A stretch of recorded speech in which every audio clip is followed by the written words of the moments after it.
3 जनवरी के लिए हमारे पास सिर्फ एक एडिटोरियल है और ये वाला एडिटोरियल है जीएसटी कलेक्शन को लेकर। जीएसटी कलेक्शन को पढ़ना ज़रूरी है क्योंकि 2 महीने पहले सरकार ने जीएसटी के रेट में कटौती की थी और इस कटौती के बाद ये दूसरा महीना है और इसमें हम देखने वाले हैं कि सरकार ने जीएसटी में कटौती करते हुए जो दावे किए थे वो सही हुए हैं या नहीं। इस फैसले को लागू करते हुए सरकार ने कहा था कि टैक्स कम होने से डिमांड क्रिएट होगी, डिमांड क्रिएट होने से जीएसटी कलेक्शन बढ़ेगा। दिसंबर में जो जीएसटी कलेक्शन का डेटा आया है नवंबर का है, वैसे तो 1 महीने का लेग है, इसलिए ये नवंबर की एक्टिविटीज़ के बारे में हमें बताएगा। तो यहाँ पर जीएसटी कलेक्शन हुआ है 1,74,000 करोड़ रुपए का। दिसंबर में जो आंकड़ा है नवंबर महीने का है और ये दूसरा महीना है। अक्टूबर से कटौती शुरू हुई थी, अक्टूबर और उसके बाद नवंबर, और नवंबर महीने का डेटा हमें बता रहा है कि 1,74,000 करोड़ रुपए का जीएसटी कलेक्शन हुआ है। और इससे पहले वाला जो महीना था, जो आंकड़ा नवंबर में आया था, उसमें 1,70,000 करोड़ रुपए का जीएसटी कलेक्शन हुआ था। मतलब उससे ज़्यादा जीएसटी कलेक्शन इस महीने में हुआ है। हालांकि नवंबर महीने में जो ज़्यादा जीएसटी कलेक्शन हुआ है उसका एक कारण त्यौहार भी है। बहुत सारे त्यौहार पड़ते हैं नवंबर के महीने में और हम देखते हैं कि जब भी त्योहार होते हैं तो हम बहुत सारी चीज़ों की खरीदी करते हैं, मार्केट जाते हैं, मार्केट में भीड़ होती है, बहुत ज़्यादा डिमांड होती है और जब डिमांड होती है तब जीएसटी कलेक्शन भी बढ़ना तय है। तो हो सकता है आगे आने वाले जो महीने हैं वहाँ पर जीएसटी कलेक्शन इतना न हो, लेकिन ये जो नवंबर का डेटा दिसंबर में आया है वहाँ पर जीएसटी कलेक्शन बढ़ा हुआ दिखाई दे रहा है 1,74,000 करोड़ रुपए का, और उससे पहले 1,70,000 करोड़ रुपए जीएसटी कलेक्शन था। सरकार ने दावा किया था कि जीएसटी में जब टैक्स में कटौती होगी, जीएसटी रेट्स में कटौती होगी, तो उसके बाद डिमांड क्रिएट होगी और डिमांड क्रिएट होने से जीएसटी संग्रह यानी जीएसटी कलेक्शन बढ़ेगा। लेकिन ऐसा नहीं हुआ है। सरकार का जो दावा है वो सिर्फ एक ऑप्टिमिज्म था या फिर बताने की बात थी, क्योंकि इतने शॉर्ट टर्म में इतना बड़ा प्रभाव नहीं होता है। इसके लिए थोड़ा सा समय लगेगा, एक मिड टर्म आउटकम हमें मिलेगा। जीएसटी कलेक्शन के ऊपर टैक्स कट्स का कितना प्रभाव होने वाला है, थोड़ा सा समय लगेगा, उसके बाद उसका असर दिखाई देगा। और जब इनकम टैक्स में कटौती वाला जो फैसला आया था उसके बाद भी सरकार के खजाने पर असर पड़ा था और सरकार को थोड़ा सा नुकसान हुआ था। और इस साल की बात करें, मतलब सरकार का टोटल कुल कर राजस्व जितना है वो है लगभग 13,90,000 करोड़ रुपए। तो पिछले साल से इसकी तुलना करें, मतलब 2024-25 से, अप्रैल से नवंबर तक की बात करें 2024 और 2025 की, तो 3.5%, लगभग 3.4% की यहाँ पर कमी है, क्योंकि 2 फैसले हुए हैं। एक तो इनकम टैक्स में कटौती का फैसला हुआ है और दूसरा जीएसटी रेट्स में कटौती का फैसला हुआ है। इससे सरकार के खजाने पर असर पड़ा है, सरकार को नुकसान हुआ है।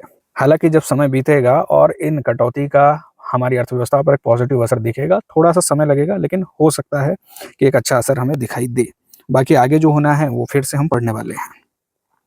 दूसरी तरफ अप्रैल से नवंबर 2025 में केंद्र सरकार ने अपना कैपिटल एक्सपेंडिचर, कैपिटल इन्वेस्टमेंट बढ़ाया है, पूंजीगत व्यय बढ़ा है और जो है 6,58,000 करोड़ रुपए का, पिछले साल की तुलना में 28% ज़्यादा है। मतलब हम देख रहे हैं कि सरकार का जीएसटी कलेक्शन कम हुआ है और दूसरी तरफ यहाँ पर कैपिटल एक्सपेंडिचर है वो बढ़ा है। जीएसटी कम, कैपिटल एक्सपेंडिचर बढ़ा है, मतलब इनकम कम हुई है, खर्चा बढ़ा है और सरकार को यहाँ पर थोड़ा सा नुकसान हो सकता है। वैसे कैपिटल एक्सपेंडिचर की बात करें तो कैपिटल एक्सपेंडिचर ऐसा पैसा होता है जिस पैसे को हम निवेश करते हैं, उस पैसे से इंफ्रास्ट्रक्चर खड़ा होता है, उस पैसे से हम इनकम के सोर्स जनरेट करते हैं और उस पैसे से पैसा बनता है और हमें वो वाला पैसा वापस मल्टीप्लाई होके मिलता है। तो ऐसे पैसे को, ऐसे इन्वेस्टमेंट को, ऐसे खर्चे को हम कैपिटल एक्सपेंडिचर कहते हैं, कैपेक्स कहते हैं। सरकार जितना कैपेक्स बढ़ाएगी उतने हमारे लिए रिसोर्सेस खड़े होंगे। इसके लिए सरकार को ज़्यादा से ज़्यादा एक्सपेंडिचर, कैपिटल एक्सपेंडिचर करना पड़ता है और करना भी चाहिए। लेकिन इस नुकसान की भरपाई, मतलब जीएसटी रेट कम हुए हैं और दूसरी तरफ कैपिटल एक्सपेंडिचर बढ़ा है, उसकी भरपाई राजस्व व्यय से की गई है और राजस्व व्यय में थोड़ी सी धीमी वृद्धि हुई है, मतलब उतना राजस्व व्यय बढ़ा नहीं है। राजस्व व्यय यानी कि रेवेन्यू एक्सपेंडिचर ऐसा एक्सपेंडिचर होता है जो एक बार खर्चा हो गया उसके बाद वापस नहीं मिलता है। ये खर्चा होता है वेतन के ऊपर। आपने कोई एम्प्लॉय काम पर रखा है, उसको आपने सैलरी दे दी, वो सैलरी आपको वापस नहीं मिलने वाली है। पेंशन किसी को दे दी, आपने ब्याज भर दिया, तो इनका पैसा वापस नहीं मिलेगा और ऐसे पैसे को हम कहते हैं राजस्व व्यय, रेवेन्यू एक्सपेंडिचर। और रेवेन्यू एक्सपेंडिचर सरकार के हाथ में इतना नहीं होता, जो पैसा खर्च होना है, जो लायबिलिटीज आपके ऊपर है, वो तो आपको भरनी ही पड़ेगी। लेकिन सरकार कंट्रोल कर सकती है पूंजीगत व्यय को, क्योंकि कैपिटल एक्सपेंडिचर आप एक भी रुपया ना खर्च करें तो भी आपसे पूछने वाला कोई नहीं है, लेकिन राजस्व व्यय जो देना है वो देना है। लेकिन जब भी पूंजीगत व्यय कम होता है तो हमारा मतलब इन्वेस्टमेंट कम होता है, हमारे भविष्य के रिसोर्सेस पर बुरा असर पड़ता है, इसलिए पूंजीगत व्यय बढ़ाना जरूरी है और राजस्व व्यय को जितना कम हो सके उतना कम किया जाना भी जरूरी है। तो अभी सीधी सी बात है, अभी तक जो बात है कि वो जीएसटी कलेक्शन में कमी आई है, कैपिटल एक्सपेंडिचर बढ़ा है और रेवेन्यू एक्सपेंडिचर जो है वो धीमी गति से बढ़ा है। तो रेवेन्यू एक्सपेंडिचर उतना नहीं बढ़ा है, इसके लिए वो वाला पैसा कैपिटल एक्सपेंडिचर में खर्च हुआ है, जो कि ज़्यादा पॉजिटिव बात है। और जीएसटी कलेक्शन पर जो असर हुआ है वो दो फैसलों के कारण हुआ है। एक तो इनकम टैक्स में कटौती हुई थी बजट 2025 में, और दूसरा ये जो जीएसटी रेट्स में कमी आई थी उसके कारण। फिर इस नुकसान की भरपाई के लिए तंबाकू जैसे उत्पादों पर भी सेस लगाया गया था, उस पर भी टैक्स लगा था।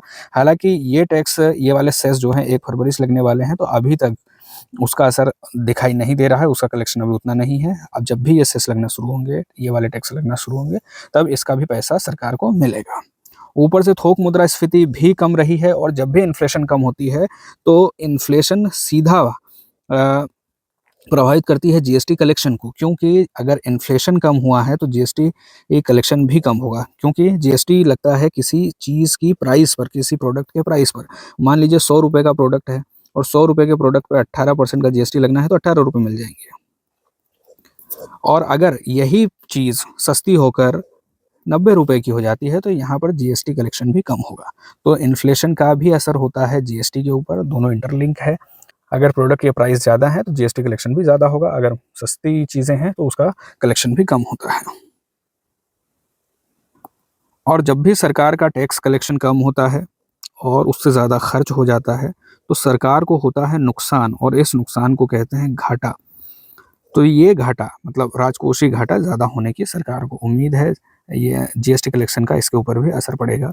हालांकि इसको कभी डिटेल में, मतलब सरकार के पास जो रेवेन्यू घाटा है, जैसे फिस्कल डेफिसिट है, तो ये सारे क्या क्या होते हैं इनको भी हम डिटेल में कभी बाद में पढ़ेंगे।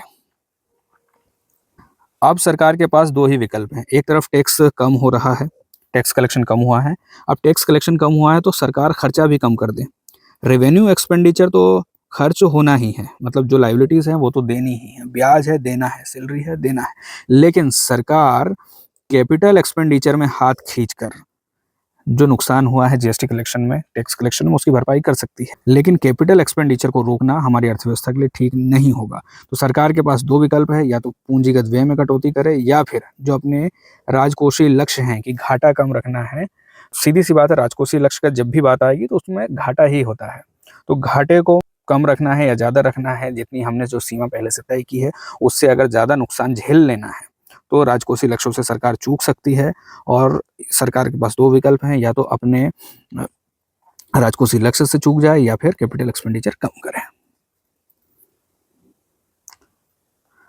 शॉर्ट नोट्स में एक बार फिर से देख लेते हैं क्या क्या ज़रूरी बातें थी। तो ज़रूरी बात यही थी कि 2025 में ये जो दिसंबर का महीना है उसमें जीएसटी कलेक्शन का आंकड़ा आया है, और जीएसटी कलेक्शन का जो डेटा आया है वो नवंबर महीने का है, क्योंकि एक महीने का लेग है। तो टोटल कलेक्शन हुआ है 1,74,000 करोड़ रुपए का।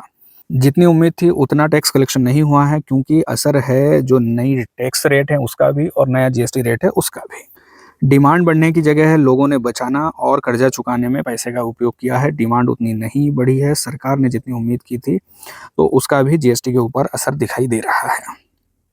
बजट 2025 में 12 लाख तक की इनकम को पूरी छूट दी थी। वैसे 10% के स्लैब में है 12 लाख तक की इनकम, लेकिन जो 60,000 की छूट है उसके बाद यहाँ पर कोई टैक्स बनता नहीं है, उसका भी सरकार के खजाने के ऊपर, सरकार के टैक्स कलेक्शन के ऊपर असर दिखाई देगा।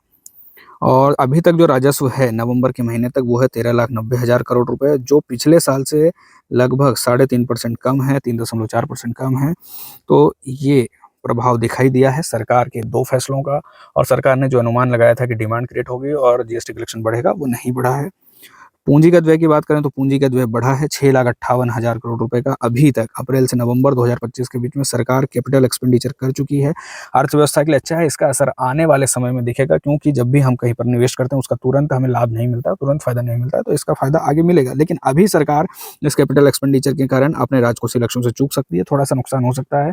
हमारा जितना कलेक्शन हुआ है उससे ज़्यादा यदि हम खर्च करते हैं तो उसका नुकसान अभी तो दिखाई देता है, लेकिन भविष्य में यदि उस घाटे का उपयोग हमने कैपिटल एक्सपेंडिचर में किया है तो उसका फायदा दिखाई देगा। लेकिन यदि हमने खर्चा रेवेन्यू एक्सपेंडिचर में ज़्यादा किया है तो रेवेन्यू एक्सपेंडिचर से कभी पैसा वापस नहीं आता है, कैपिटल एक्सपेंडिचर का पैसा वापस आ जाता है, क्योंकि वो निवेश है।